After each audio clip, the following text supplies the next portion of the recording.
नमस्कार दोस्तों, एक बार फिर से आपका स्वागत है आपके अपने इस चैनल विजन जी के दिल्ली पर। दोस्तों, अब वह समय आ गया है जब भारत की डिफेंस मैन्युफैक्चरिंग कंपनियों के साथ पश्चिमी देश अमेरिका और इजराइल जैसे डेवलप्ड कंट्रीज की कंपनियां भारत के प्रोजेक्ट में अपनी भूमिका निभाने शुरू कर चुकी है, जिससे भारत में दूसरे देशों की अलग अलग टेक्नोलॉजी आने से made in India defence equipment की क्वालिटी में मेजर चेंज हो रहा है।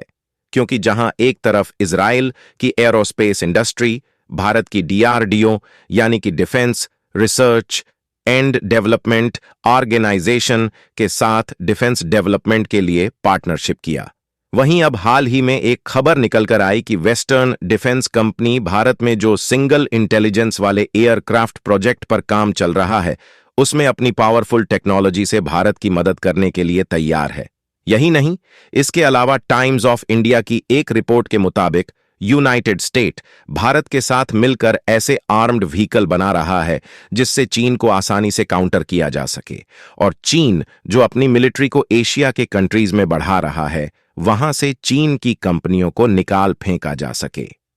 पूरी रिपोर्ट क्या है इस वीडियो में समझते हैं, लेकिन आगे बढ़ने से पहले डेवलप्ड देश की कंपनियां भारत के साथ मिलकर काम करने के लिए हाथ आगे बढ़ा रही है, उसके लिए वीडियो को एक लाइक करके चैनल को सब्सक्राइब जरूर कर लीजिए।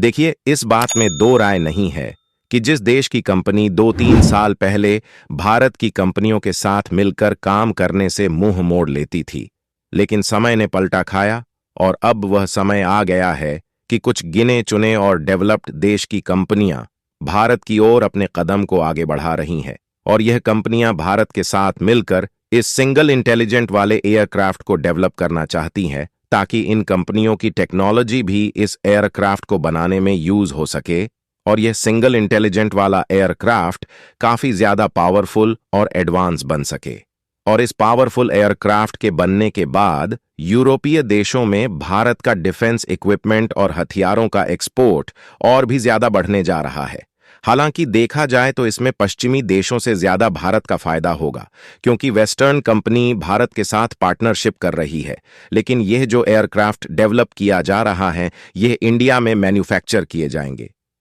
तो ऐसे में एडवांस्ड क्वालिटी वाले डिफेंस इक्विपमेंट प्रोडक्शन के मामले में ग्लोबल मार्केट में भी मेड इन इंडिया को नई पहचान और मजबूती मिल सकेगी। और जो वेस्टर्न कंपनियां भारत की डिफेंस कंपनियों के साथ पार्टनरशिप कर रही हैं,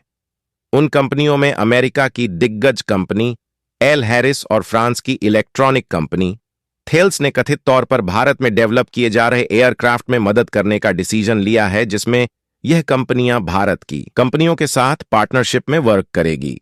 और कमाल की बात यह है कि इन कंपनियों ने खुद भारत के साथ काम करने के प्रस्ताव को आगे रखा है। तो ऐसे में इस बात के ज्यादा चांसेस हैं कि यह कंपनियां लंबे समय तक भारत के साथ काम करेंगे, जिसमें वेस्टर्न से कुछ इलेक्ट्रॉनिक एंड मशीनरी इक्विपमेंट का इस्तेमाल इन एयरक्राफ्ट को डेवलप करने में किया जाएगा। आपको बता दें कि केवल एयरक्राफ्ट ही नहीं बल्कि इसके अलावा लगभग सभी डिफेंस इक्विपमेंट प्रोड्यूस करने की टेक्नोलॉजी इन कंपनियों के पास है। हालांकि इसमें ज्यादा कोशिश की जाएगी कि इसे इंडिजीन्स तौर पर तैयार किया जाए, लेकिन कुछ क्रिटिकल टेक्नोलॉजी के लिए वेस्टर्न कंपनियों की भी मदद ली जाएगी।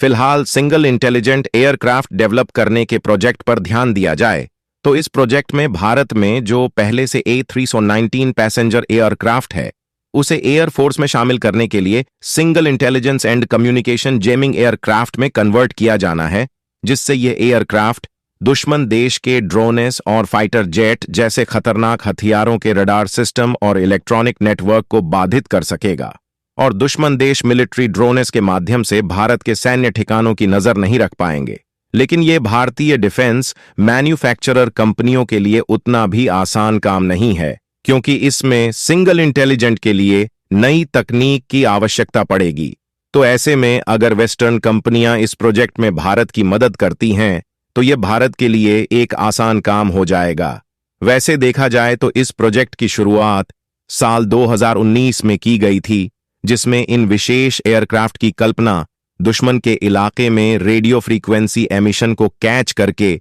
महत्वपूर्ण खुफिया जानकारी इकट्ठा करने के लिए की गई है, जिससे एकत्रित डाटा का उपयोग दुश्मन के रडार सिस्टम, संचार नेटवर्क और हथियार तैनाती को आइडेंटिफाई करने के लिए किया जाएगा। लेकिन भारत की कंपनी के पास टेक्नोलॉजी की कमी होने के कारण इस प्रोजेक्ट में डिले होता जा रहा था। लेकिन अब फाइनली लगभग 5 साल बाद भारत की DRDL यानी कि Defence Research and development laboratory ने इस प्रोजेक्ट पर अपने काम को बढ़ा दिया है, जिसमें अमेरिका की दिग्गज डिफेंस मैन्युफैक्चरिंग कंपनी एल-थेरिस और फ्रांस की नेता थेल्स इलेक्ट्रॉनिक ने बढ़ चढ़कर भारत की मदद करने का डिसीजन लिया है। तो ऐसे में भारत के पास फ्रांस और अमेरिका जैसे देशों की टेक्नोलॉजी आ जाने से सिंगल इंटेलिजेंट वाले एयरक्राफ्ट को जल्द से जल्द डेवलप किया जा सकेगा। और कमाल की बात यह है कि भारत में ये जो सिंगल इंटेलिजेंट एयरक्राफ्ट डेवलप किया जा रहा है, इस तरह के एयरक्राफ्ट अभी तक अमेरिका, रूस और फ्रांस जैसे देशों के पास भी नहीं है, जिससे भारत के द्वारा सिंगल इंटेलिजेंट वाले एयरक्राफ्ट डेवलप करने के बाद दुनिया के कई देशों में इसकी डिमांड बढ़ने की उम्मीद है। यानी कि भारत का डिफेंस एक्सपोर्ट फिर से जर्मनी और रूस को पछाड़ने के लिए तैयार हो रहा है। और अब भारत को उन देशों में घुसने से कोई भी नहीं रोक सकता जिनके साथ ऑलरेडी भारत ने FTA यानी कि फ्री ट्रेड एग्रीमेंट साइन कर लिया है। और हाल ही में एक लेटेस्ट रिपोर्ट निकल कर आई जिसके मुताबिक भारत के एक्सपोर्ट ने ग्लोबल मार्केट में एक नए मुकाम को हासिल किया है। और एक तरफ जहां चीन और रूस का एक्सपोर्ट ग्लोबल मार्केट में डिक्लाइन की ओर जा रहा है, वहीं भारत का ग्लोबल मार्केट में एक्सपोर्ट साल दर साल बढ़ता ही जा रहा है। और जो डाटा सामने निकल कर आया है वह चौंकाने वाला है, क्योंकि पिछले एक महीने यानी कि फरवरी में हमने लगभग $41.1 बिलियन के एक्सपोर्ट माइलस्टोन को अचीव कर लिया है, जो कि मार्च 2023 के बाद से अब तक का सबसे हाईएस्ट लेवल है। यानी कि हमने फरवरी के महीने में सबसे ज्यादा दूसरे देशों को प्रोडक्ट एक्सपोर्ट किए हैं, जिसमें हमने कीमती मेटल, ऑटोमोबाइल्स, इलेक्ट्रॉनिक्स, टेक्सटाइल्स और मसाले का एक्सपोर्ट करने के साथ साथ डिफेंस इक्विपमेंट को भी भारी मात्रा में दूसरे देशों को सप्लाई किया है। और इसमें ध्यान देने वाली बात यह है कि डिफेंस इक्विपमेंट का नाम एक्सपोर्ट के मामले में जो देखने को भी नहीं मिलता था, लेकिन भारतीय डिफेंस इंडस्ट्री ने इस साल जिस तेजी के साथ ग्रोथ किया है, उसे भारत की डिफेंस इक्विपमेंट को भी ग्लोबल मार्केट में नई पहचान मिल चुकी है। और अब विदेशी कंपनियों के भारत में आ जाने से भारत की डिफेंस प्रोडक्शन कैपेसिटी और भी ज्यादा बढ़ने वाली है, जिससे हम दूसरे देशों में अपने डिफेंस इक्विपमेंट के एक्सपोर्ट को और भी ज्यादा बढ़ा सकेंगे। बाकी आपको क्या लगता है कि डेवलप्ड कंट्रीज की कंपनियों के भारत में आ जाने के बावजूद भी चीन और जर्मनी भारत की टांगें खींचने की कोशिश करेगी या नहीं? अपनी राय कमेंट में जरूर बताइए। और डेवलप्ड देश की कंपनियां भारत की ओर अपने कदम को आगे बढ़ा रही हैं, उसके लिए वीडियो को एक लाइक करके अपने मित्रों तक शेयर करें ताकि उन्हें भी जानकारी मिल सके। इसी तरह और भी नॉलेजेबल वीडियो देखने के लिए चैनल को सब्सक्राइब करके बेल आइकन को ऑल पर जरूर सेलेक्ट करें। जय हिंद।